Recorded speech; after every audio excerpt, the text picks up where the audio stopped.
to a very large extent, my task here is far more simple than General Kuperwasser or Professor Kasher. Because the legal principles here are very, very clear. Either you have complete sovereignty to do what you want, to allow or not allow whoever you want or don't want to enter your country. This is the basic international principle of sovereignty. You have the full prerogative to close your country, to close your borders. There's no obligation, no legal obligation on any state to open its borders unless, of course, it takes upon itself the obligation by signing an international treaty or by signing a bilateral agreement. But international law has always, from time immemorial, for hundreds and hundreds of years, I would even say thousands of years, recognized the fact that a state has absolute sovereignty. However, since the Second World War, and especially since the Vietnam War and the more modern outbreaks of international conflicts, whether between states or between a state and a non-state entity, a terror organization or whatever, the international community has developed a whole series of moral norms. And here I come to Professor Kasher, who referred to these moral norms. And these moral norms are what we call human rights. And there have been hundreds and hundreds of conferences and various declarations and instruments and resolutions developing the concept of human rights. In other words, on the one hand, a state has the absolute right to do what it wants, but on the other hand, there are today moral norms that oblige a state to act in a moral manner, even if it doesn't have to. And this is the important point that we're discussing here. Because especially in the last half century, the movement of people, migrants, refugees, whether voluntary or forced, whether as a result of armed conflict or oppression or voluntarily, has developed. And it's come to a head, and we're seeing it today, and this is why we're sitting here. And there's developed a human right of freedom of movement and protection. The Canadians took this one step further, and they developed this, what they call R2P, the right to protection. In other words, the Canadians have tried over the years to introduce an obligatory principle, an obligatory duty to protect the weaker people and a right of the weaker people to be protected, despite your sovereignty. It hasn't yet taken on, because nothing like this takes on quickly in international law and international practice. But in principle, what I'm saying is that there's a dichotomy between the inherent sovereign right to control territory, to control entry into territory, and a moral humanitarian imperative to protect human rights and to protect those people that utilize their right to move freely across the globe from one country to another. What I would add to what Professor Kasher said when he said that zero is not acceptable, in international law, zero is acceptable. Zero is the norm. It's not something that is ideal. It's not something that most countries would want. But some countries consider it necessary to protect whether it's to protect their security or to protect their religious framework or any other essential component of their national existence, they have the right to do this. Now, as I said, over the years, there have been many, many international instruments and international practice that have been developed that are guidelines. In other words, they're not obligatory, as I said, unless a state takes upon itself the obligation. But they're guidelines regarding the rights of refugees, the rights of migrants, and the duties of those hosting states that choose to accept them or to help them or to assist them.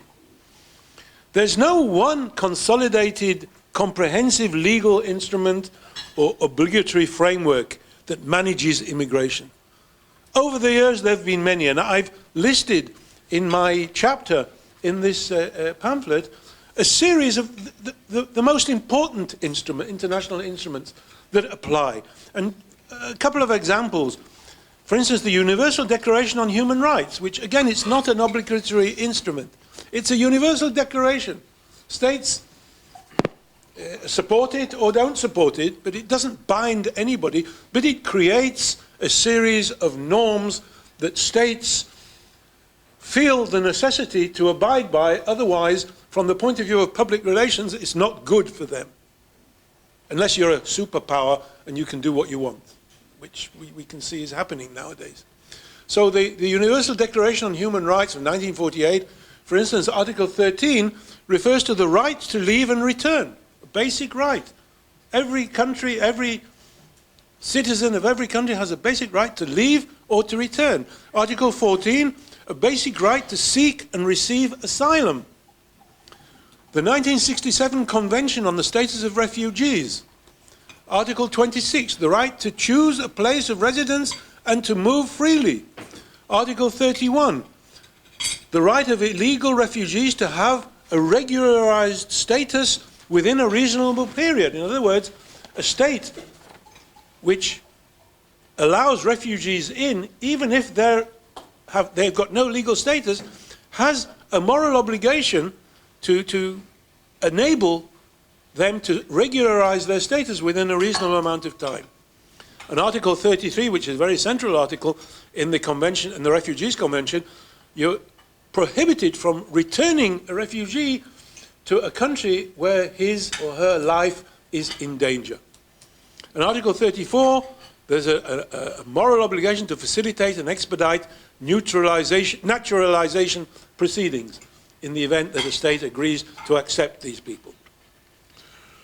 The International Organization of Migration, the IOM, which was created in 1951, 172 member states. The whole aim is to promote orderly and humane migration, cooperation, practical solutions and humanitarian assistance, but it's all a voluntary framework. In other words, if you want to, you will. If you don't want to, you don't have to. And perhaps the most important and the most recent international document is a 2018 UN Global Compact for Safe, Orderly and Regular Migration. It was adopted in Marrakesh in Morocco in 2018.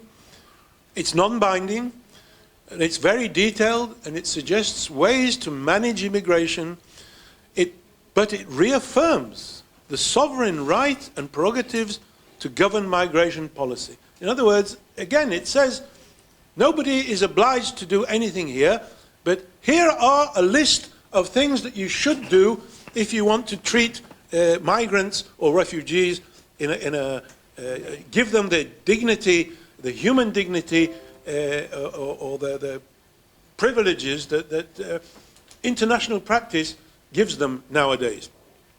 Now it's interesting, the UN, when the Secretary General of the UN introduced this compact, he stated in his opening speech, sovereignty is absolute here, but he recommended that states adopt humane and sensible action in dealing with refugees.